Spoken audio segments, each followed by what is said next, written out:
Terra's Story, Chapter 37. The defenders remained silent and hidden as they watched the dense fog of darkness land on the terrace and begin to coalesce into separate figures. Mad Marius materialized a solid form first, then each of the four hideous creatures morphed into a unique, dense, distorted shape. Each demon glared hatred from however many red-black eyes it owned, and drooled the froth that bubbled from cavernous mouths filled with jagged rows of teeth. Their terrible stench wafted through the screen that was the only thing that stood between the terrace and the salon. Marius turned narrowed eyes from one side to another, suspicious of the quiet and the empty terrace. He sniffed as if searching for the scent of his prey, or maybe the scent of fear to guide him to his prey. He walked silently across the tiles and carefully slid the aluminum mesh screen door along its tracks. He eased inside the salon and growled rage and disgust at the vibration created by hundreds of candles, dancing their light magic across clusters of crystals and sacred objects that ringed the room. He pushed against the energetic barrier, his rage and frustration growing as it held him back. Finally, he let out a roar that blew out half the candles, and with the next roar, he broke through to stand in the middle of the salon, panting and fuming. His head swung from one side to the other, sometimes sniffing, sometimes tilted to listen. Something drew him down the hall. He paused at each closed door, sensing, then shook his head and moved forward to the next one. The demons scurried around behind him. They sniffed at the cracks beneath the doors before gouging long tracks with their claws in the solid wood. They rattled doorknobs, pounded doors, and slapped the marble floor tiles with anger when Marius shook his head and moved toward the next one. They made more and more racket as they proceeded down the hall without resistance.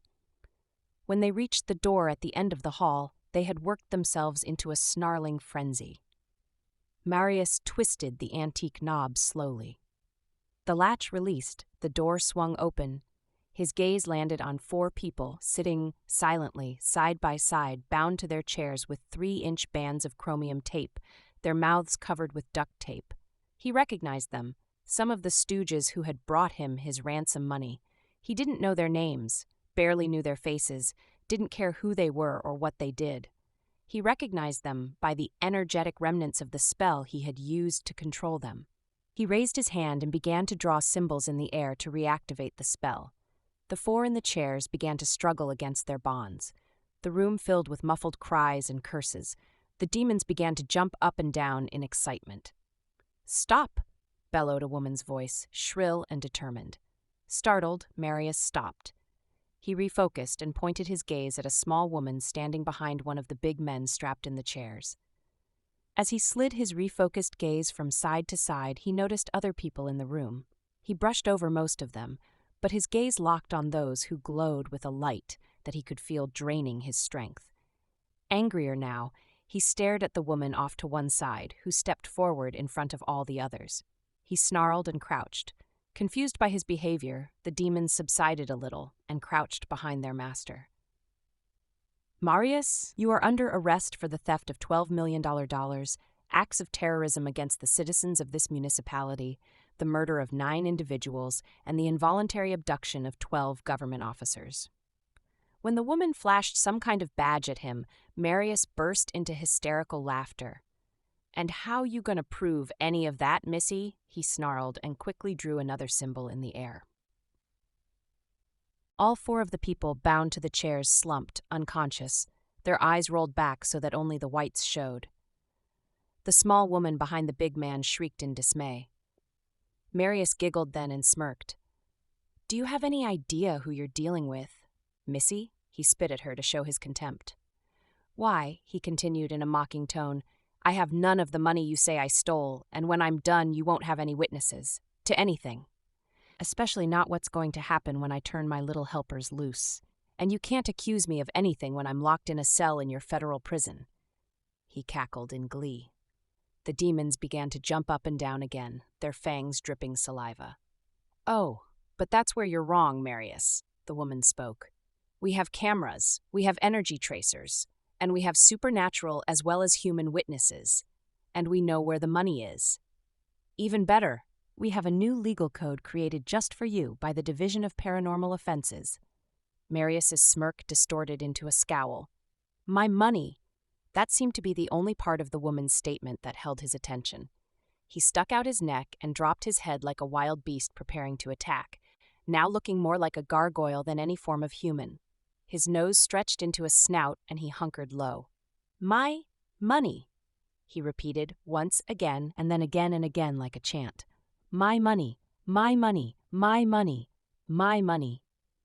He motioned to one of the demons that immediately rushed at the woman standing in front of him. It darted forward, jaw open to expose sharp-pointed teeth, claws extended, and red eyes blazing hatred. The woman flinched when the demon leapt to attack, and flinched again when a huge tiger leapt from the side into the air and collided with it, knocking it down. The demon fell to the ground off balance. The attack deflected, then screeched as the full weight of the tiger landed on it.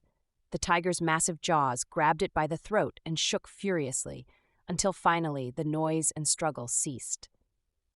Seconds after the struggle ceased, the creature began to change shape. It dissolved into a noxious black smoke that filled the room briefly before dissipating into the dark. Marius lifted from the crouch and narrowed his eyes as he took stock. 3 other demons still danced around him, eager for his signal. He glared at the big man slumped in the chair and at the small woman behind him, who stared at Marius with fierce defiance. When she hissed a challenge at him, "Is that the best you got, asshole?" His hand twitched and the 3 creatures started creeping forward. The tiger flicked its tail, but Marius's eyes jumped to the woman who had flashed the badge. As her form shifted, a huge tail whipped out from behind her that, splat, knocked the first demon sideways and sent it skidding across the room. The second demon careened after it and scrambled to escape the jaws of the tiger that leapt on top of it. Too late. Crunch! Shake! The third demon, bowled over by the other 2, hissed and screeched and bounded up with spittle flying as it shook its head to orient its next attack. It bypassed the remains of its fellow demon beneath the paws of the tiger, already dissolving into noxious smoke, to focus on the yellow-slitted eyes of the giant lizard glaring at it, flicking the tip of its long tongue. That tongue whipped out like a thin, red-fleshed lasso and wrapped around the demon's middle. It squeezed tighter and tighter until the demon's eyes bulged and green slime oozed out of its nostrils. It hissed and struggled, and then went still, the noxious black smoke spiraling up and then exploding in a cloud of fumes. "Marius," demanded a furious female voice. "Prosody." He jerked his head around to the new intruder and hissed.